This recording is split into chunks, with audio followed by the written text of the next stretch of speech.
Your Royal Highness, ministers, ambassadors, mayors, dear guests. Stand by for 60 minutes of Good News TV, brought to you by Index, designed to improve life. Stand by for a news hour full of hope, featuring better solutions. And stand by for the winners and finalists of Index Award 2013. Welcome to Denmark. Welcome to Good News. Your anchor tonight is Stefan Kretz, news anchor and international correspondent for the Danish Broadcasting Corporation.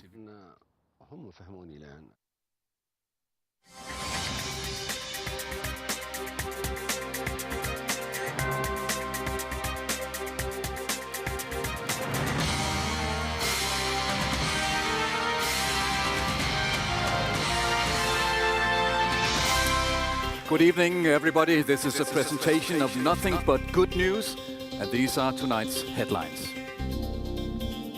With this extraordinary invention, you can breed, feed, and harvest grasshoppers right in your own kitchen and then turn them into food, help solve the world food crisis.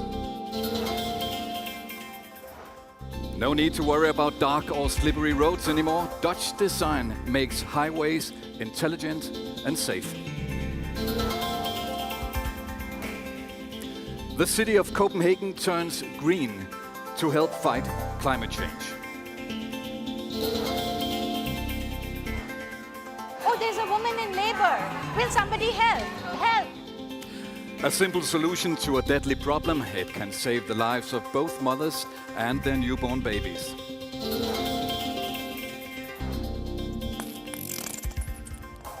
And last but not least, someone has finally worked out how to get all that tasty stuff out of the bottle.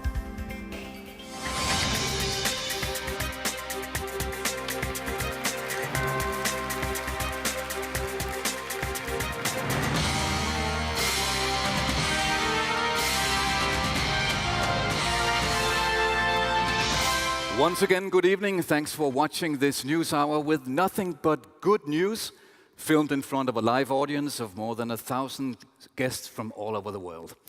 This might be a first for you, but trust me, I have never been reporting on anything like this either.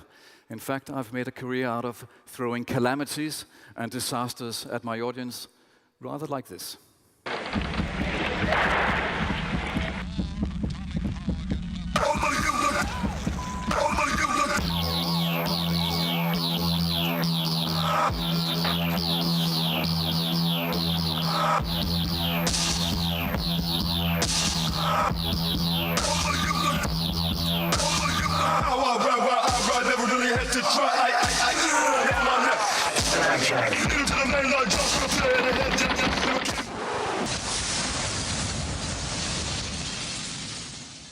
Well, just in from the editors at Index, the world is actually a wonderful place full of creative designers. In the next hour, we will be reporting exclusively on the inventions and new solutions that will lead mankind to a brighter future. And at the end of the show, I will be presenting the winners of the Index Award 2013, by some considered the Academy Award of Design or the Nobel Prize of Solutions. Index is the biggest design award in the world, with a total prize money of 500,000 euros. More than 1,000 designers from 73 countries have been competing for the honor of winning an award. 59 of these were chosen for tonight's final by the International Index Award jury. We will be taking a closer look at some of these designs in just a minute.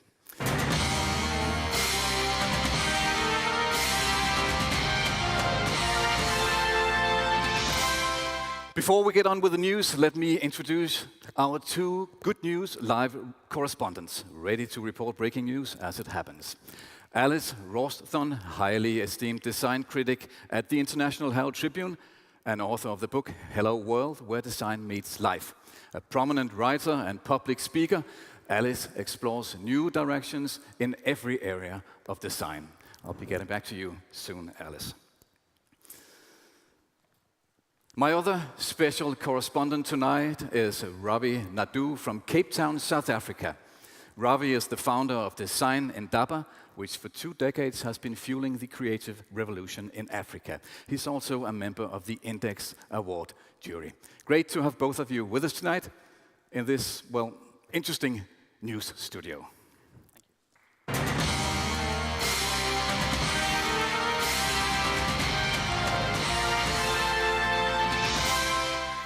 Okay, let's get on with the broadcast. Tonight's top story is about food.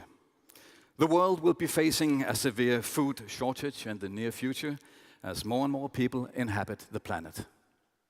The world today is full of challenges, and one of the biggest is exponential population growth.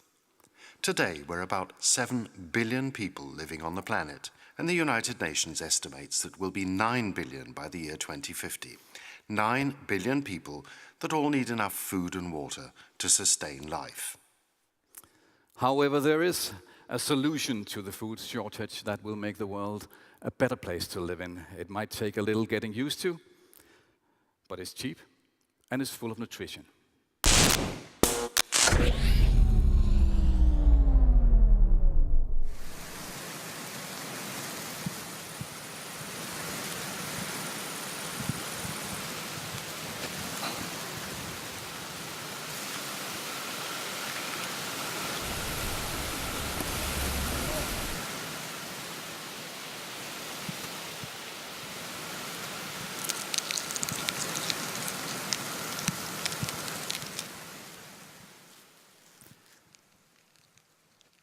The good news tonight is that with this new design, any one of us can grow our own food right at home in our kitchen. Ravi, tell me how. Yes, thanks, Stefan. What I have here is a domestic appliance from the prominent American manufacturer KitchenAid. The device is called the Lepsis. It's fundamentally a terrarium for your home to grow grasshoppers. It was a finalist in the Index Awards in 2013, and we found it quite interesting as a jury because it kind of combined classical features of domestic appliances with attending to some of the pressing problems of the world right now, notably food shortage and the kind of harmful effects of mass meat production. It's a very simple device in 4 components.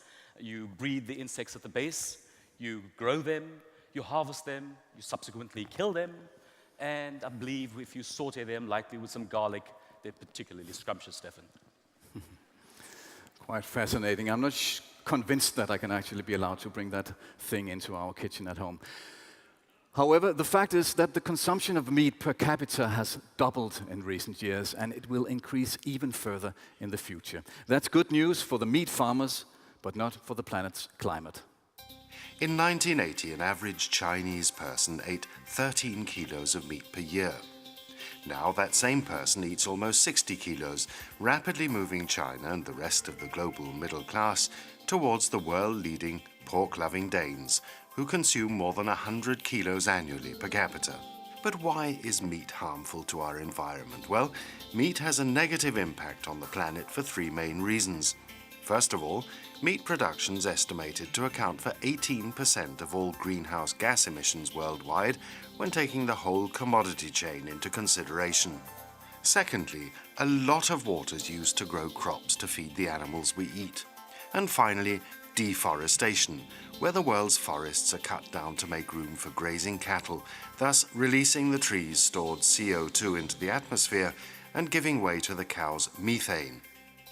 At Noma in Copenhagen, one of the world's top restaurants, they've taken up the challenge of using insects on the menu instead of meat. We sent a couple of members of the Index Award jury to Noma's laboratory to watch how they work. Here's some bee larvae and some grasshoppers. The freezer at Nordic Food Lab in Copenhagen doesn't just hold everyday items from the local supermarket. Bee larvae, grasshoppers and other insects are the main ingredients of the food that's developed here. For them to be a success in the Danish food system and in Europe in general, we really need them to be appropriated into our culinary culture. So we need to find the best happy homes for various types of insects for how they can fit into the cuisine. And today that pleasure belongs to the Index jury chairman and deputy chairman. And the menu, salted grasshopper, lightly oven roasted in butter. What we see is the wings are very, very small. It's not fully formed. Okay. It's a nymph type. This is a young grasshopper. I just close my eyes and have a pick. Just a snack. Tastes Pretty lightweight, huh? Yeah. Oh, cool. This is really good. That's the final one. Yeah. That was a good experience, really. Wow. And that is precisely the sort of shout from a happy consumer that the international researchers at Nordic Food Lab have been looking for. There's a lot of future in small insects. We have to take insects to a level where it's not a gimmick or a scary food, but it's something that fits in the normal landscape of culinary pleasures. 5 out of 5 stars, I'd say. It points out a new direction. I really like that. And for the taste as well. There's this sweet, sour taste that comes around your tongue all the time. You know, it's not going away. It's still there. It comes back, and I think that's Maybe let's put it this way. We give it like 5 stars and a grasshopper wing or something. Yeah. It's really good. This might seem like a paradox, but while the world is headed towards food shortage, we are throwing away millions of tons of perfectly good food. As much as half of all the food produced in the world is never eaten and ends up as waste, amounting to 2 billion tons of food that could easily feed all the hungry people in the world. In the UK alone, 1 year's worth of wasted food is worth a staggering 35 billion American dollars. In Denmark, food waste is also a huge household challenge, and it's estimated that every Dane wastes food worth $550 a year, placing the Viking nation as an unflattering number 1 among European food wasters. Do you remember the old song by John Lennon, "There is no problem, only solutions"? And are you familiar with the famous ketchup problem? Well, John Lennon's lyrics may well have inspired one of the other finalists for this year's Index Award. His design might encourage us not to waste so much food. Take a look at this. Liquid Glide is an all-natural super slippery coating designed to liberate condiments from their containers. Now, thick sauces that would normally move like sludge and stick to the sides of the jar seem to just fall out as if they were suspended in space. The mayonnaise just floats out of Liquid Glide coated bottles right onto the sandwich like magic. But it isn't. It's designed to improve life. Designed to improve life that can be applied in countless ways to save food from being wasted every day. Why didn't anyone think of that before? It's brilliant. Every day, huge quantities of fruit go to waste for the simple reason that it has been standing around too long, waiting to be eaten. The solution might just look like this, apparently a simple piece of paper, but put it into your fruit bowl and it will prevent your apples and oranges from going moldy. Here's a report from our partners at CNN. Index, designed to improve life, in association with House of Green. Fresh paper is just a simple little 5-inch by 5-inch sheet of paper. It's infused with organic spices that are naturally antifungal and antibacterial. So if you just put one little sheet of fresh paper in any box or carton filled with produce, it would keep everything in there fresh for 2 to 4 times longer. My name is Kavita Shukla. I'm the founder and inventor of Fenugreek Fresh Paper. I first got the idea for fresh paper when I was visiting my grandma in India, and I accidentally drank some tap water. And in India, you're really not supposed to drink the water. And my grandma went in her kitchen and she made this mixture of different herbs and spices, and she said, "Oh, just drink this." So I drank it, and I didn't get sick. And then I became really curious about the different herbs and spices that she'd used. And over the years, I actually ended up finding that some of the spices in the mixture were able to inhibit the growth of common bacteria and fungus that I found kind of around my kitchen. And eventually, I created fresh paper. I was shocked to find out that over 1.6 billion people still live without access to basic refrigeration. And the Whole Foods Partnership actually helped us launch our Buy a Pack, Give a Pack program, where for every single pack that we sell, we actually donate one to a local food bank. Ms. Kavita Shukla, whom you saw in the report, is actually in the audience here tonight, along with many other Index Award finalists from around the world. probably waiting impatiently for the winners to be announced at the end of this broadcast. But patience, please. We are in the middle of what may very well be the first news broadcast known to man, with nothing but good news, broadcast live from the Index newsroom in Helsingør, Denmark. And now let's turn to one of the biggest challenges facing our planet, climate change.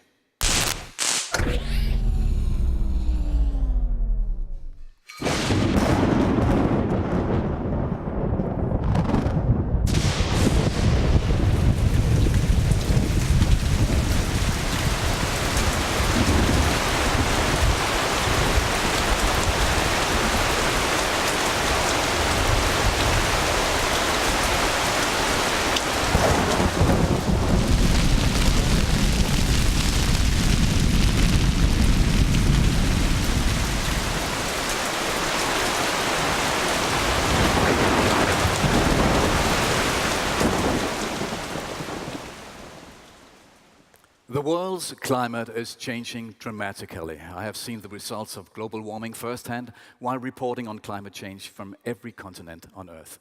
The good news tonight is that solutions are being designed to help us cope with the changes by this year's Index Award finalists. Before we take a look at the solutions, let's have a look at the challenges posed by extreme weather caused by climate change. The global surface temperatures in 2012 were the 9th warmest on record. The Arctic sea ice is now declining at a rate of 11.5% per decade. Sea levels are rising at a rate of 3 millimeters per year, which means that over the past 20 years, the sea has risen almost 6 centimeters. NASA is projecting more heavy rain and prolonged droughts. The continent of Antarctica has been losing more than 100 cubic kilometers of ice per year since 2002. The most vulnerable parts of the world in terms of climate change are in Africa. The least vulnerable countries are in Europe and Australia. It's estimated that we must spend up to $100 billion a year in the coming decades in order to adapt successfully to the climate changes ahead of us. Denmark is not among the countries hardest hit by climate change. However, Denmark is at the forefront of finding green solutions that can help the world deal with climate change. Our next story is from the city of Roosegaarde, 30 kilometers west of Copenhagen. Here the city has built a new skater park which is fully integrated into the local canal system. The park has been specially constructed to hold rainwater in the event of flooding, an outstanding urban design and one of the finalists for this year's Index Award. To me, design is basically about functionality, space and experience. My name is Søren Nordahl Enevoldsen. I'm a skateboarder and an architect. The basic feeling about skateboarding is about speed, adrenaline and freedom. When I ride down a street and I see a bench and a good surface, I instantly look at a new possibilities to move on that object. And I really use that in my architecture to combine and look at new functionalities in each object I design. Rabalderparken is an example of dual functionalities where you take a basic need of water drainage and put it together with the skate park. The Rabalderparken project came about when a skateboarder called me out of the blue because the city of Roskilde was doing a big drainage system. Instead of just making it conventional, they wanted to incorporate new stuff and new activities into the area. One of the big challenges doing this project was to combine the technical specifications where you have to lead the water to a specific place at a specific time and to combine that with the free form and the free flow of skateboarding. I think when the kids come and skate in this area, they will experience a skate park and a playground in a new context. I hope this can inspire the kid and maybe come up with new functionalities in that environment. In English, the park's name translates into ruckus or commotion, which seems quite fitting with this design. Right now, we are reporting on great designs and solutions that will help us deal with climate change as part of this evening's Good News News Hour.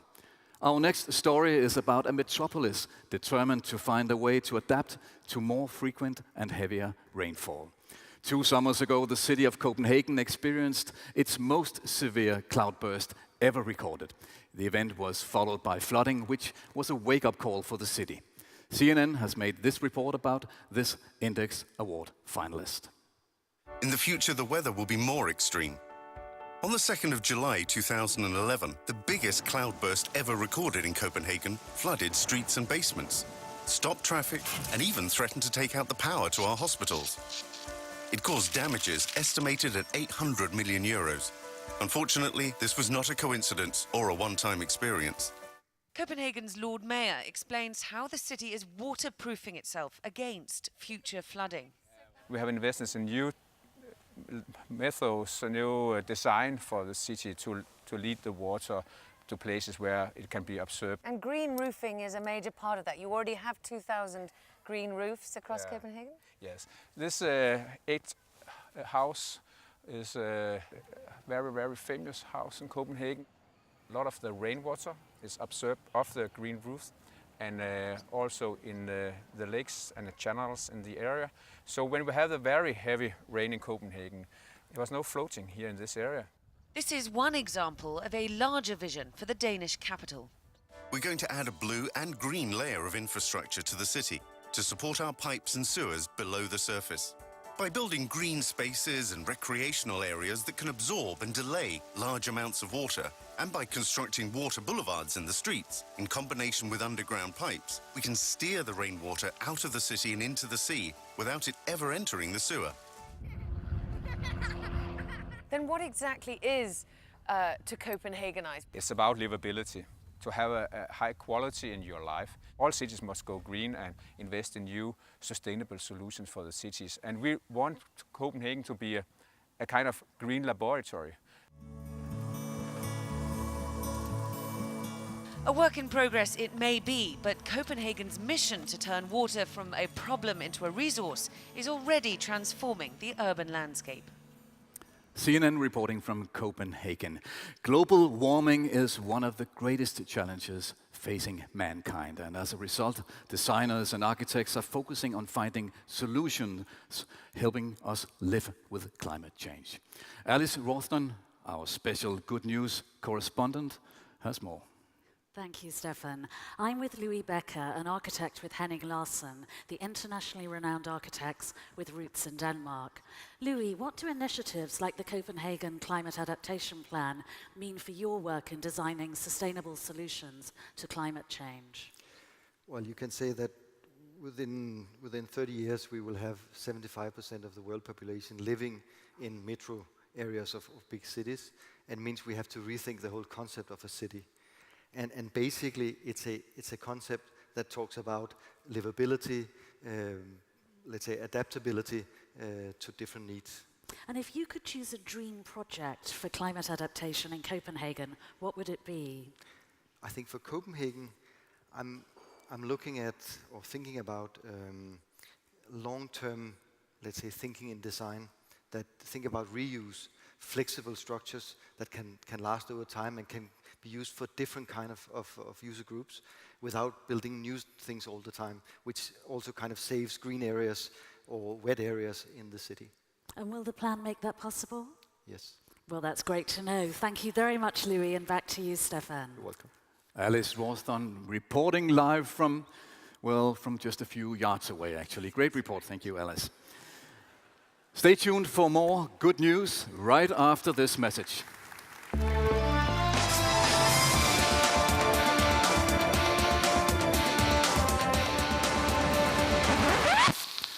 Tonight we're celebrating great designs and solutions, but let's face it, a great many designs are rather useless and good for nothing. Just to put the brilliant inventions nominated for the Index Award into perspective, watch this. Are you the proud owner of one of the world's 100 million overweight dogs? And is your pet too fat to climb the stairs at home? Fear not, the obese dog escalator's here, helping you avoid putting your dog on a diet or walking it. Batteries not included. Well, the dog didn't look too happy, and I wouldn't ride on that thing either.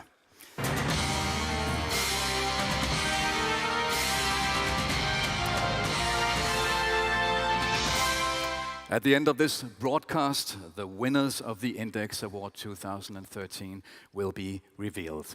The prize might go to one of the inventions that we have already introduced on this broadcast. Lepsis, the grasshopper KitchenAid, Liquid Glide, the bottle coating, or Fresh Paper, the new method for keeping fruits and vegetables fresh. Or perhaps one of the two designs that will help us deal with the result of climate change.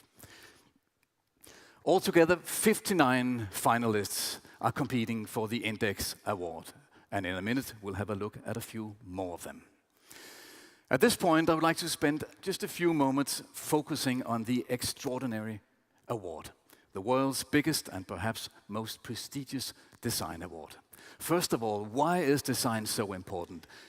We put that question to Danish Prime Minister, Mrs. Helle Thorning-Schmidt. I think it holds great potential. It is an inspiration to other cities to find sustainable solutions and secure the well-being of people living in urban areas. That goes also for playgrounds that encourage kids to be more active and in that way help fight childhood obesity. Or a smart urban solution like Rabalderparken, a heavy-duty drainage system that also serves as a recreational oasis for skateboarders. Or in a completely different direction, challenging our ideas of what we can eat, for example, a plate of grasshoppers. I'm now joined by Kigge Hvid, CEO of Index Award. What is the purpose of Index? You know, the very famous Danish designers from the 50s and the 30s, they didn't design stuff to make it look cool. They actually designed stuff to improve life for people. So they designed houses with better light, better hygiene, better rooms, better spaces for people. And we're simply following that tradition, inspiring designers all over the world to design to improve life. Solutions to improve life, lots of great examples here tonight. Let's take a look at another Index Award finalist. Here's a report from our media partner, CNN.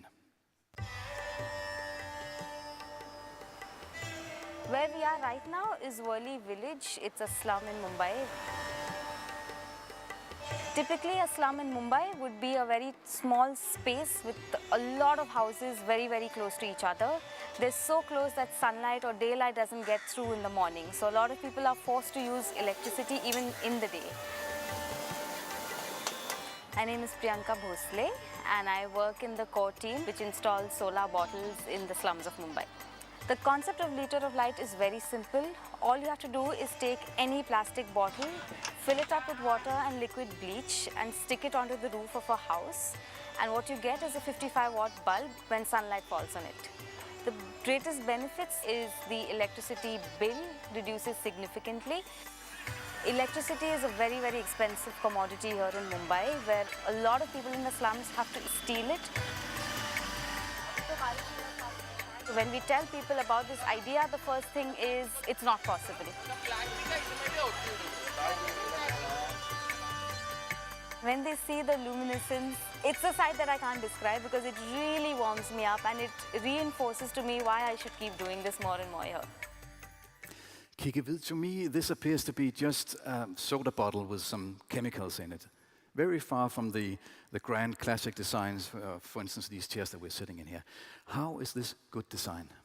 If you only think that this is good design because of its beauty and its long last, you might not think that that is good design. But in Index, we believe that this is a very good design. It's designed by people, for people, and it's addressing a very big challenge in the world, which is the challenge of very big parts of cities having no electricity at all. And actually, I can tell you, this is even improving education for small kids. Okay, help me out here. How can a plastic bottle improve the education of small kids? Because if you live in the slums in India, and you go to school, and then you come home and you work all day, and then when you have to do your homework, you have absolutely no lights. That's a situation for many people. So this simple bottle will actually make it possible for kids to do their homework. Kigge, a few years ago, the Index Award was a little-known local initiative, you have managed to grow this organization into what it is today, an award that is recognized internationally and that has a truly global perspective. The Danish Prime Minister agrees. Let's hear what she says. Design is taking a new importance. Design is no longer just about form, color, and function. It is also about services, processes, and systems. Finding concrete solutions that work in the real world. Design has moved into the engine room. That is what Design to Improve Life is all about. And that is why the Danish government support this annual event. It is when we mutually inspire each other that we create new, better, and sustainable solutions. Much good to say about Index, but how many of the Index Award winners actually end up as real products that improve people's lives and not just as great ideas or prototypes? In the beginning, when we started, I must admit it was mostly good ideas. But now, because the world is changing, the vast majority of all finalists for Index Award is actually on the market, improving life for people. But that's not the only thing. Another thing, apart from being on the market, is that they inspire new solutions from many other designers. So they have the capacity to be on the market, to improve life for people, but also to inspire a lot of new solutions. Thank you, Kike. Just a quick question between you and me. Why are we doing this as a news broadcast and not as a traditional ceremony? Because there's so many good news out there, and we really believe the world needs it. Thank you very much. Kike Hvid, CEO of Index, Designed to Improve Life.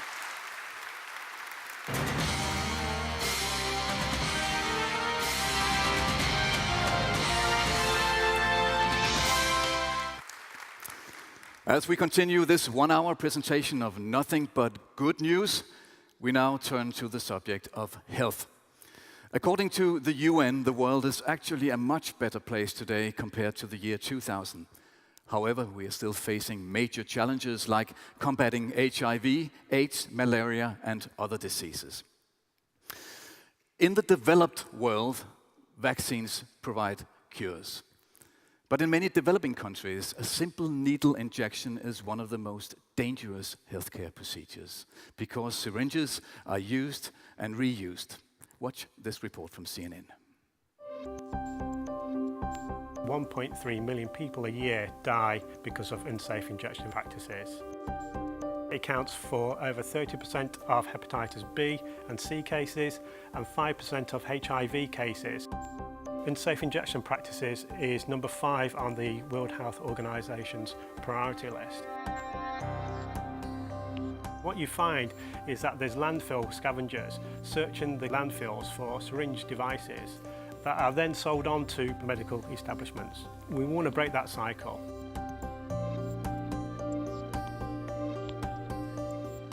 When you compare a sterile syringe out of its packaging with a syringe that's been washed, how do you determine the difference between something that's safe and something that isn't safe?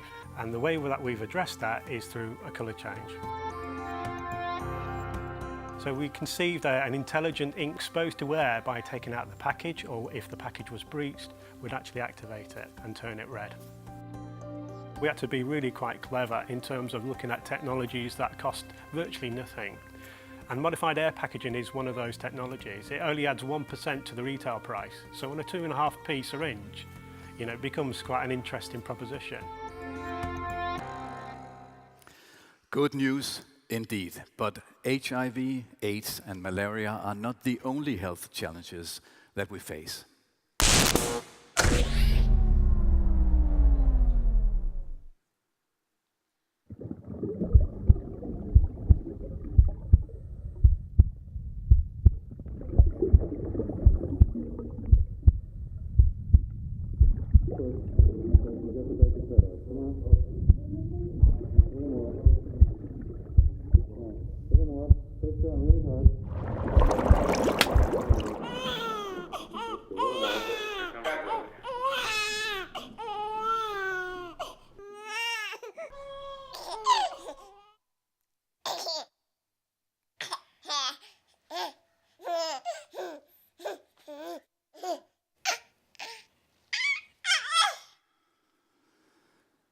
Reducing child mortality and improving maternal health are important goals for the UN. The fetal heart rate monitor from South Africa, a former Index Award winner, is one solution helping to save mothers' and babies' lives. The good news is that both have nearly been halved since 1990, resulting in 14,000 fewer babies and 700 fewer mothers dying every day. But why stop here? In Sub-Sahara, thousands of children die in the first weeks after birth. Now there might be a solution to that problem, CNN reports. To just give you a perspective of the problem of child and infant mortality in India, we have 300,000 babies dying on the first day of birth within the first hour. And then you have around 50,000 women dying within the first hour because of excessive bleeding. The next 9 countries don't even add up to what India contributes to this big problem. Training and efficient training wherein knowledge can be retained is the key to tackling this problem. The strength of the Mama Natalie collection in terms of design is its simplicity. Oh, there's a woman in labor. Will somebody help? Help! It's essentially a backpack, and then it's got all the components inside, the uterus, the placenta, and an unborn baby. So it can be as dynamic and dramatic as you want it to be. What we're trying to do through our training program is improve the skills of the providers, the doctors, nurses, and midwives, to do deliveries, to handle complications. Oh no, she's bleeding. So at the end of every training, we are able to tell that this provider is ready to provide newborn resuscitation to any baby now. Design should make an impact with the society. It should solve real problems, and that will be useful to the world. In half an hour, we will know if the Natalie collection is one of the winners of this year's Index Award.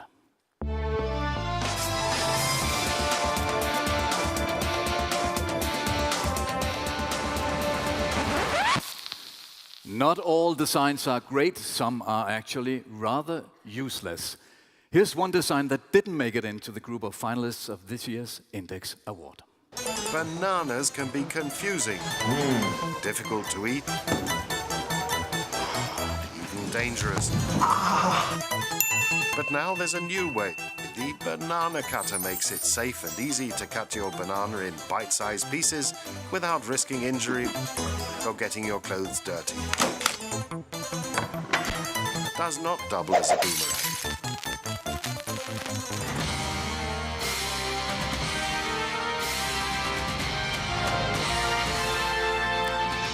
Education is key to lifting millions of people out of poverty, and today's education and modern-day technology go hand in hand.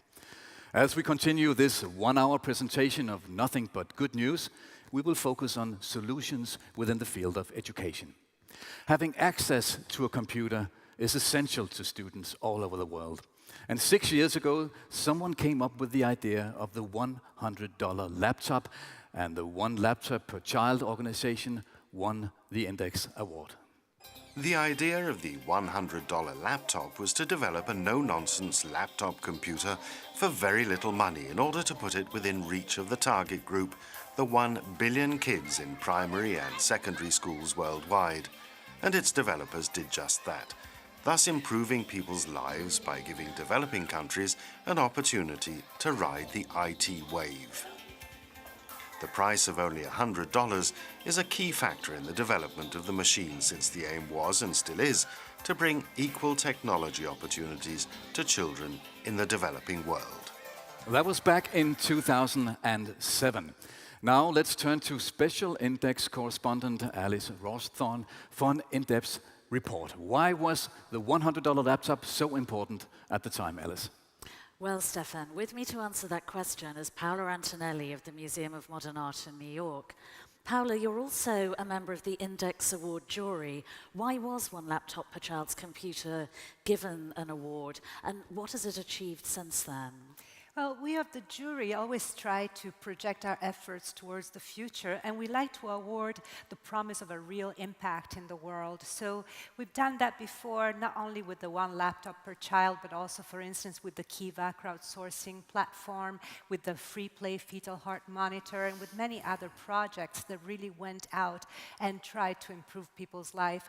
One laptop per child has, to this day, in its various incarnations as a laptop or as a tablet, distributed more than 2.8 million devices to the world. And it's been a rocky road, but the project is still alive, still making waves. It has sparked a really amazing, I would say almost competition to make computing more accessible into the world, and has built a solid foundation for digital literacy. So we're pretty happy with what we did a few years ago. Well, a very inspiring and very ingenious project. Thank you, Paula. Thank you, Alice. We'll get back to you in just a minute. Being able to use a computer and having access to one may not be the only education challenges that need to be addressed in the future. We live in the digital era. If you can't control technology, you're controlled by those who can. So simply being able to use a computer isn't enough if you want to get ahead in the world. You'll have to learn the language of coding to be able to control your digital life. Hey, I'm one of the nerds that speak code languages. The new language of power is computer coding. The problem is that only a few people know the language, thus giving them a substantial head start into the 21st century, where everything will be digitalized and coding will be king. It's estimated that today only 20 million people around the world are software developers. The rest of us, about 7 billion people, know nothing about coding and what's inside the machines that make our world go round. The cheap and handy computer, the Raspberry Pi, is designed to eliminate the gap between the supercoders and the rest of us. And the invention is one of the finalists for this year's Index Award, CNN reports. A Raspberry Pi is a credit card-sized computer that we've created to try and teach kids to program. We wanted to have four things. A device which was interesting to children, but what we've ended up with is a device which has enormously powerful multimedia, so you can play games on it, you can play videos on it. It had to be programmable, obviously, otherwise there would be no point. We wanted something which was robust, something that could be shoved into a school bag and taken out again, 100 times and wouldn't break. And finally, we wanted something that was cheap. This is a device that comes in two variants, one that costs $25 and one that costs $35. These are designed to be the same price as a textbook. Cheap enough a child can choose to buy one with their pocket money, cheap enough that you can equip a classroom with them for under $1,000. One of the biggest reactions we got from these children was because they could actually see it. And you can point to it and tell them what the different bits do. We have digital television, we have a mobile phone power charger for power. There's not much point in building a $35 computer if you require people to go and buy an enormous range of other stuff. This has been a 6-year trip for us now. We were thinking in terms of making hundreds. The response where we sold 100,000 of these on the first day has been staggering, all the way through to having shipped 500,000 units and being on track for 1 million by the end of our first year.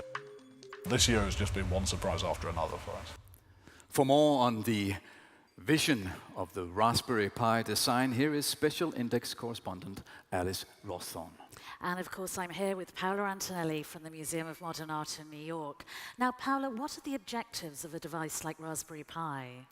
Well, why, of course, to make the world a better place by giving kids and also adults, sometimes I'm jealous, also adults, more access to computers and also more access to digital literacy. I mean, to this day, in just 18 months, Raspberry Pi has distributed 1.5 microcomputers, and that's an amazing achievement. And of course, Raspberry Pi is a programmable computer. It's a kit. Effectively, why is it so important for kids to learn about the gubbins of computing? It is really important because coding and computing pervades all of our life, actually designs and rules our life. It's a language that is universal, but very few of us either speak it or understand it, and it's important that we all do so that we can have more of a handle and more of an understanding of our world. And Raspberry Pi, being a computer that is affordable, that can actually be purchased for $25, has become also a staple of the developing world, not only of the developed world, because parents in the developed world feel that they can give their kids this computer without fearing too much the kids messing it up. So it really is less intimidating, affordable and accessible, and a true step towards this spread of digital literacy that is so important today. Well, clearly it's achieved a great deal in a very short period of time, 1.5 million units, as you say. What do you think the future holds for Raspberry Pi? What we're all hoping for the future is that Raspberry Pi will be one more important step towards the idea of being able to really think with your hands and think with engineering. The idea of thinkering, that is a word that was coined by John Seely Brown a few years ago, because by experimenting and being able to be free and creative with code and with the physical world, that's how the biggest ideas are achieved, and that's what Index is about. So we're very, very proud to stand behind it. Well, and very exciting to see how it develops. Thank you, Paula. Thank you.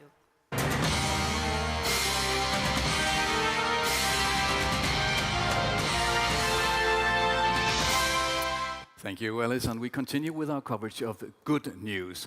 This might very well be what the future of the car industry looks like. Not bad, huh? In 2007, the Tesla Roadster was good news. It won the Index Award for combining the qualities of good design with speed and alternative energy. Tesla's secret was to aim at the top level of the market. The idea was to create a fancy electric sports car that appealed to the rich and famous, and then go on to conquer the rest of the market. This way, Tesla Roadster changed the game of the electric car industry. This week, Tesla's new Model S achieved the best safety rating of any car ever tested by the US authorities, and the Tesla production facility can't keep up with demand from customers. However, not all Index Award winners have enjoyed the commercial success of Tesla, at least not yet. And regarding the business issue, let's turn our attention to one of the most recent winners of the Index Award, another high-end fashion design. The Høvding wasn't just another bike helmet. It was the solution to a major traffic safety issue. Special Index correspondent Ravi Naidu has more on this story, but first, let's take a look at the helmet in action. Wearing a bicycle helmet could save your life, but most cyclists still choose not to wear one, mainly because they feel that a helmet makes them look uncool. Two Swedish fashion designers came up with a solution, an airbag for your head. We chose to do the project about a new kind of bicycle helmet because there was a law introduced in Sweden at that time, making it mandatory for everyone up to the age of 15 to wear a cycle helmet. The Høvding is worn at a collar around your neck and has built-in gyroscopes and accelerometers that detect the instant an accident happens. At this point, a high-speed pump fills the airbag with helium in less than 1/10 of a second, creating a helmet-shaped cushion protecting the wearer's head and neck. It's all over in the blink of an eye. So this is a collar that you wear around your neck when you're cycling. On this zipper you have this on-off button. So when you put this on, then it's activated, and now I'm safe in traffic and protected. Greetings, folks. I'm joined here with Anna Haupt, co-founder of Høvding, together with your partner Therese Alston. You're living the dream now, aren't you? I mean, fantastic. You created a company that was ostensibly a design school project, and you transformed it into a bona fide company. How did it go? You had to pitch your idea to venture capitalists and ask for money. Yeah, it's been a long and tough journey. Letting investors into your company is actually quite a really big challenge. You need to share your visions and your dreams with them, and you need to It's no longer only your company and your project, your idea. And it could be a real David and Goliath situation sometimes. A David and Goliath situation, yeah. So you have some cuts and bruises from this, but you raised something in the order of 10 million euros, I think, the first time you asked. Yeah. And if sales go according to plan, by mid-June next year, you'll reach break even. Yes. It's a fantastic story. So what could you possibly say to aspiring design entrepreneurs amongst us this evening? It's really important to stick to your belief, because when you're an entrepreneur, you're a business person, a businesswoman and a businessman with a strong belief of new and unproven strategies, and it's your challenge to convince investors and others that this is a leap towards the future of business, and you do have the same goals, but sometimes different beliefs in how to reach them. Well, we're very proud of you. Congratulations and strength to your arm, Anna. Thank you. Over to you, Stefan.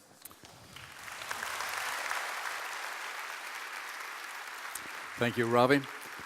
Not an easy thing to get things running, even if you are an Index Award winner. It seems that investors are reluctant to go out on a limb and take a calculated risk with a new design. Why is that, Alice?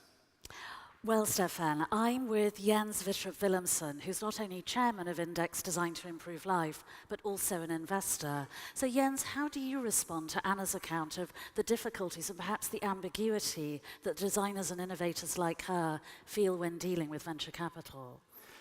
Alice, I think you have a point. I do have some experience for both sides of the table, and I think Anna is pointing at something that is super relevant. Designers very often want to go out and save the world, and investors basically want to make money. And bridging that gap is difficult, but it's also crucial if you want to succeed in actually getting funding for great business proposals. And given the difficulty of bridging the gap, as you put it, what is Index Design to Improve Life doing to try and redress the situation? Well, we are, for the first time this year, actually taking action. We have had this ambition for many years, adding an investment dimension to Index. So this year, we're adding that dimension, and this coming Saturday, we're going to run the first ever Design to Improve Life Investment Day. What we have done is that we have, with the help of business students from Copenhagen Business School, we have paired them up with a selection of the finalists, and we have assisted them in developing business plans for their designs. And we are putting the designers with a business plan in front of the investment community to pitch their business plans, and hopefully some of them will be able to attract some money so they can go out and fight some of the global challenges. Well, sounds great. The best of luck with that. Thank you very much, Jens. And back to you, Stefan. Thank you, Alice. We will continue our coverage of nothing but good news and great designs in just a minute, but now for something completely different.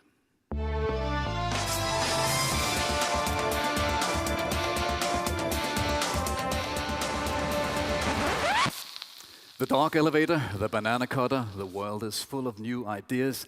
Not all of them are great. Watch this. For over 100 years, we've been scrunching and folding toilet paper. Finally, there's a better way. Comfort Wipe, the sanitary paper extension arm and holder. The first improvement to toilet paper as we know it since the 1880s. It extends your reach a full 18 inches while it follows the contours of your body and comfortably cleans. It's as easy to use as a shower brush. Just pop on the toilet tissue, and when through, just press the release button and the tissue drops right into the toilet.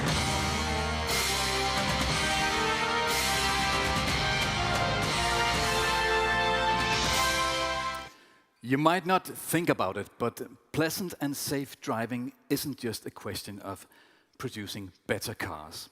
If anything, it ought to be about building better and smarter roads. A road in the United States costs an average of $2 billion per mile to build.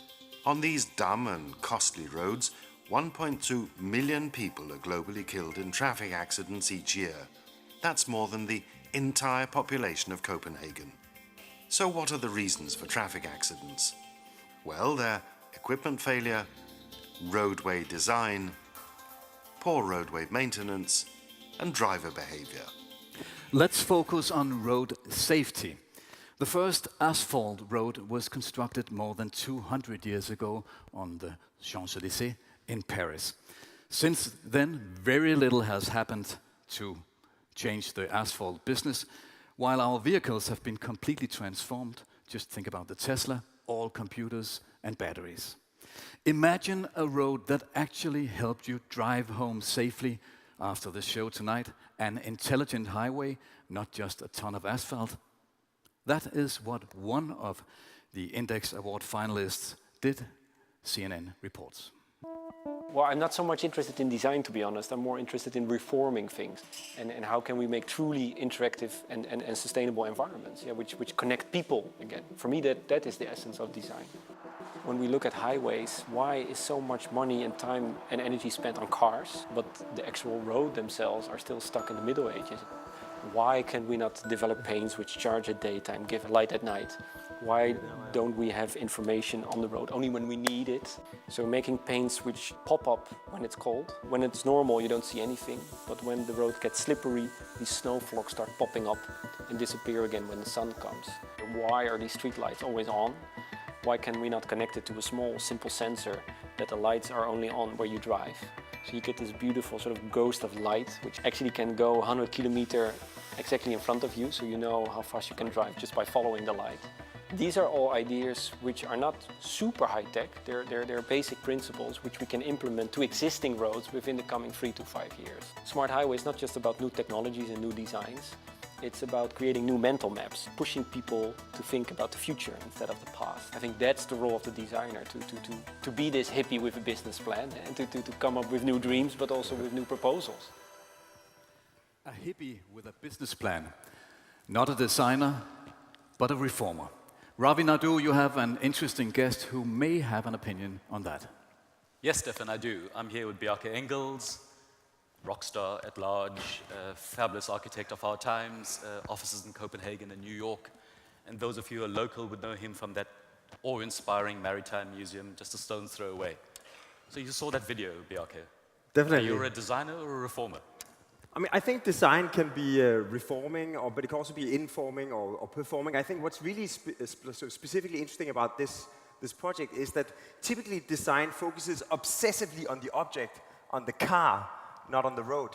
But of course, if you're interested in triggering massive change, there's a lot more background than foreground. No matter how many cars you have, there's way more road.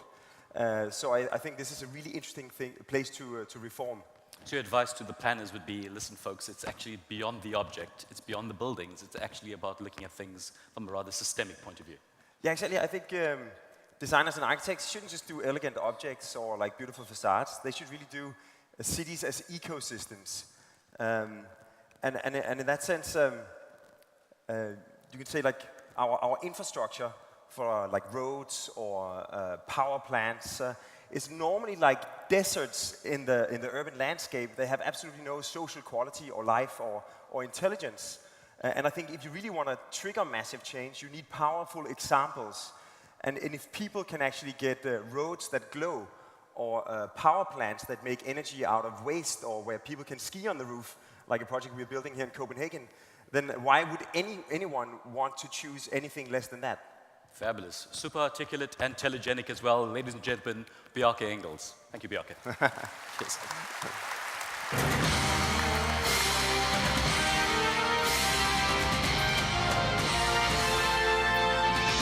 Thank you, Bjarke and Ravi. And now we have finally arrived at the moment of truth that we have all been waiting for.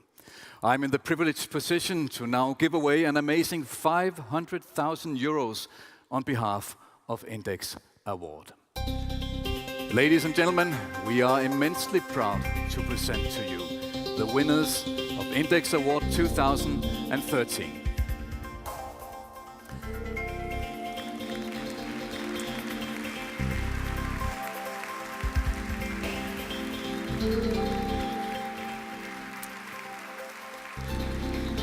Please welcome Danish Minister for Business and Growth, Henrik Sass Larsen, who will present Index Award 2013 to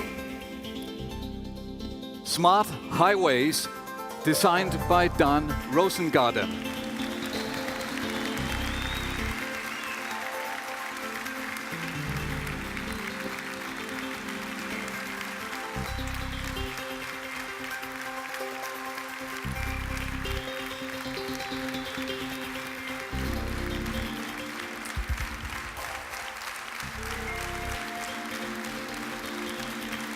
Please welcome Mayor of Helsingør Municipality, Johannes Hecht Nielsen, who will present Index Award 2013 to Fresh Paper, designed by Kavita Shukla.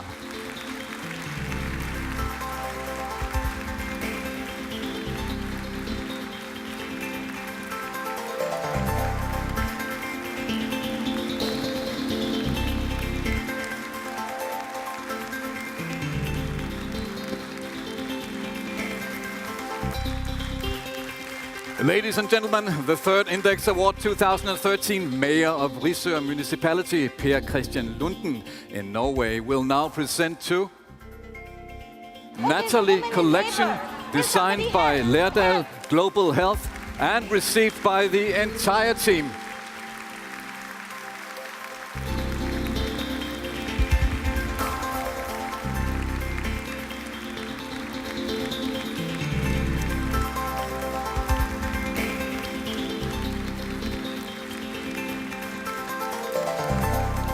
The chairman of the board of the Lauritsen Foundation, Jens Ditlev Lauritsen, will present the fourth Index Award to Copenhagen Climate Adaptation Plan, which is received by Aifa Baikal, Mayor of Technical and Environment.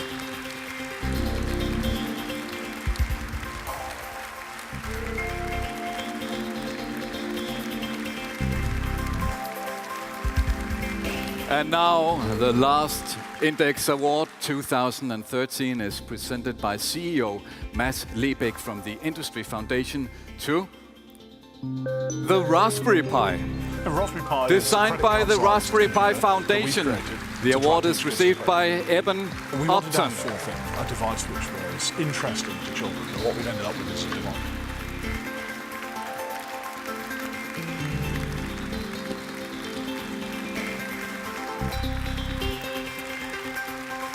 And finally, we're proud to present to you the winner of the People's Choice Award 2013, as selected by the users of CNN.com.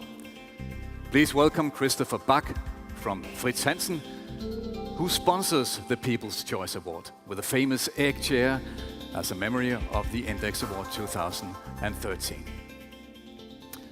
And the winner of the People's Choice at CNN.com is Smart Highways. The winner will receive an egg chair designed by Arne Jacobsen. Congratulations to all the winners.